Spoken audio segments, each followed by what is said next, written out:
Hey everybody, so I got a request to do a tutorial on my reforms, so I'm gonna give you guys a quick one. What I'm doing is I added the water in first and then I mixed the powder in. This method seems to work a little bit better when I'm dealing with a large amount of powder, because it allows for me to incorporate the mixture a little bit better.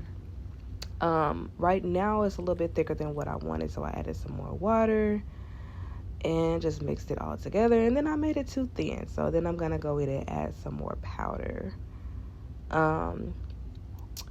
This mix that I have, the powder, I have a lot of it, so I'm probably gonna end up with like at least about 20 plus reforms when I get done. This is the second batch of 8 that I'm gonna be making within this video. And the consistency that I like is like how it's kind of thick, where it kind of has some peaks, so to speak, when you're scooping it out. I don't like for it to be too thin, because it's too soft at that point to me. I like, as you guys know, for mine to have a little bit of crunch, a little bit of texture when crushing. So I like for it to be a little bit thick, as you can see, like how it sits in the mold. So now I'm just leveling everything out with this set, and then I have another 4 of those molds that I'm going to make some more reforms. So I'm starting over again here. I'm using a little bit more water, and then adding the powder in again, like I said, to better incorporate it as I'm mixing it together. And it takes a little bit longer this time around because I added a little bit more water in.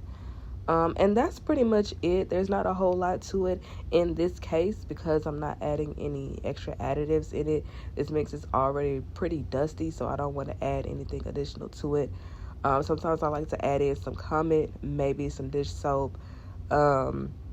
This mix has cornstarch already incorporated in because it comes from a mix that I did with my cornstarch bombs, and then a holy powder mix as well. So I don't want to add anything else to it because it's going to make it a little bit more dusty, and a little bit more softer than what I like. Again, I'm not a big fan of really soft crushes. I like to have some actual noise with the crush other than it just falling apart. So sometimes I make them soft because some people like that, but it's not really my cup of tea.